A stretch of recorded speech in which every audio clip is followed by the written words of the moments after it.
وجود مياه نظيفة. طبعا احنا طبعا درجات الحرارة مرتفعة، ودي روح، ولازم نخلي بالنا كويس جدا ان المية تتغير باستمرار، لان المية بتسخن، والمية السخنة دي بتنزل في فرد او جوه في الحمام. طبعا ما بترويش، وفي نفس الوقت بتتعب فرد الحمام المية السخنة. فلا بد ان انت تبقى حاطط المية بتاعتك في اواني، يعني يفضل ان هي تكون اواني من الالومنيا او الفخار. الالومنيا او الفخار، عشان الالومنيا لما بتستقبل هواء بتسقع المية اللي موجودة داخل الاناء. وطبعا الفخار نفس الطريقه. اهالينا زمان طبعا كلنا فاكرين القلل والزير والحاجات دي كلها، كان بنحط فيها الميه عشان الهواء لما بيخبطها بترطب الميه. بنقعد قدام الحمام مثلا من 10 ربع ساعه بكتير قوي، تبص تلاقي الحمام ابتدى ياكل الكلفه بتاعته. بنبتدي نقشط بعد ما بياكل الحمام الكلفه، يعني لابد انت تشيل اكل تاني عشان تعمل عمليه تشويق للحمام بتاعك. يعني ايه؟ انت لازم تشوق الحمام، لان انت طول ما انت حاطط قدام منه الكلفه الحمام بيزهد الاكل. وبعدين حاجه تانية، الحمام بيبتدي يتدلع عليك. وطبعا احنا في وقت ما فيهوش دلع النهارده. الحبوب غاليه، الكلفه غاليه. كان الاول الحمام بيبعتر الكلفه، وطبعا بتتوسخ، فبتضطر تيجي انت تكنس وتروح رامي، بترمي نص الكميه او ربع الكميه بتاعه الكلفه اللي انت بترميها للحمام. كتب لي في التعليق من بعض الاشخاص: احنا بنحط كام وجبه للحمام؟ قلت لحضراتكم حسب ما متعود الحمام بتاعك على الوجبات. يعني ايه؟ يعني في بيحط 3 مرات في اليوم، وفي بيحط وجبتين في اليوم، وفي بيحط وجبة واحدة في اليوم، حسب ما بيتعود الحمام. واهم حاجة تثبيت ميعاد لوضع الكلفة او الغذاء للحمام. يعني ايه تثبيت ميعاد لوضع الكلفة للحمام؟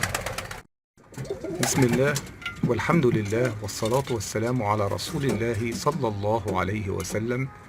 السلام عليكم ورحمة الله وبركاته، من قناتنا قناة يوميات مربي. بنجدد اللقاء مع حضراتكم في فيديو جديد.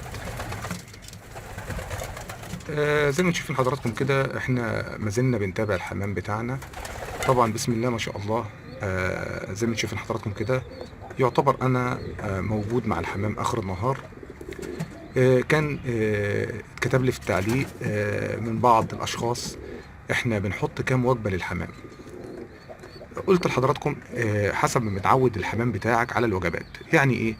يعني في بيحط 3 مرات في اليوم، وفي بيحط وجبتين في اليوم، وفي بيحط وجبة واحدة في اليوم، حسب ما بيتعود الحمام. واهم حاجة تثبيت ميعاد لوضع الكلفة او الغذاء للحمام. يعني ايه تثبيت ميعاد لوضع الكلفة للحمام؟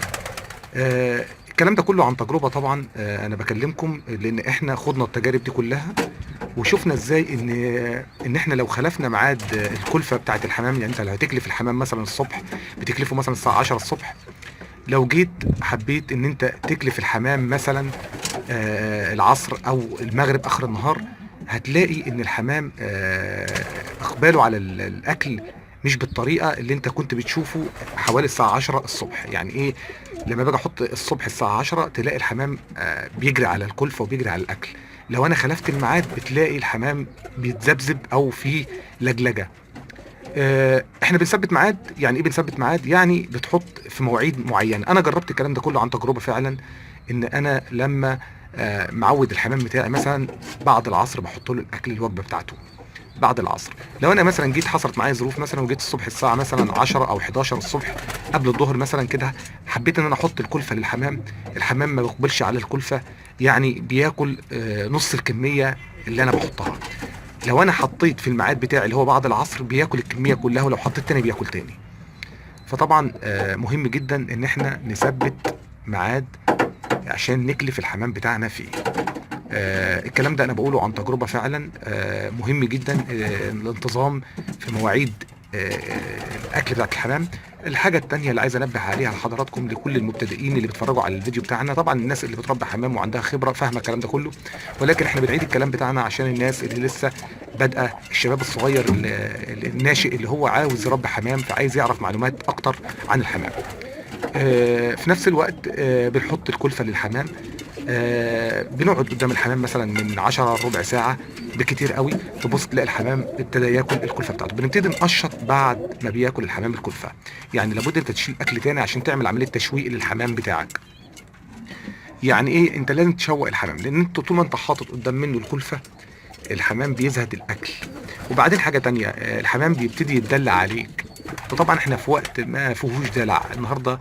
الحبوب غاليه، الكلفه غاليه. كان الاول الحمام بيبعتر الكلفه، وطبعا بتتوسخ، فبتضطر تيجي انت تكنس وتروح رامي، بترمي نص الكميه او ربع الكميه بتاعه الكلفه اللي انت بترميها للحمام. طبعا النهارده احنا لازم نخلي بالنا كويس جدا ان الحبوب غاليه. كل حبايه الفرد بيرميها وبتتلوث وبترميها، فانت خسران. فانت ازاي تحافظ على كل حبايه بتحطها لفرد الحمام بالطريقه اللي قلت حضراتكم عليها، ان احنا بنحط الكلفه للحمام بياكل، بعد كده بنبتدي نقشط الاكل ونشيل الاكل عشان نشوق الحمام بتاعنا للوجبه اللي بعدها. طبعا اهم شيء في الموضوع ده كله طبعا شويه الكلفه اللي انت بتحطهم المتزنه، الكلفه المظبوطه، عشان فرد الحمام يستفاد منها. حاجه الثالثه او الثانيه ان احنا بنحافظ على وجود مياه نظيفه. طبعا احنا طبعا درجات الحراره مرتفعه، ودي روح، ولازم نخلي بالنا كويس جدا ان الميه تتغير باستمرار، لان الميه بتسخن، والميه السخنه دي بتنزل في فرد او جوف الحمام. طبعا ما بترويش، وفي نفس الوقت بتتعب فرد الحمام الميه السخنه. فلا بد ان انت تبقى حاطط الميه بتاعتك في اواني، يعني يفضل ان هي تكون اواني من الالومنيا او الفخار. الالومنيا او الفخار، عشان الالومنيا لما بتستقبل هواء بتسقع الميه اللي موجوده داخل الاناء. وطبعا الفخار نفس الطريقه. اهالينا زمان طبعا كلنا فاكرين القلل والزير والحاجات دي كلها، كان بنحط فيها الميه عشان الهواء لما بيخبطها بترطب الميه.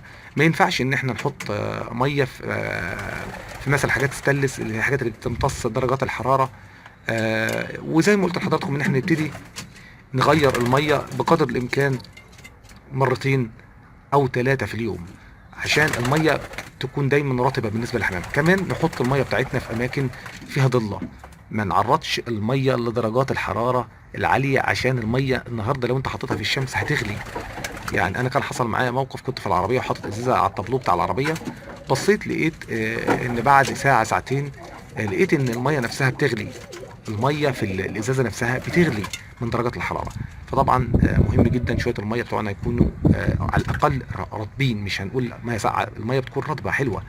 المعلومات دي كلها معلومات خفيفه، ولكن لابد ان احنا نخلي بالنا كويس جدا من شويه الاشياء اللي انا ذكرتها لكم دي. وان شاء الله باذن الله مع اهتمامك للحمام باذن الله تربح من وراء الحمام بتاعك.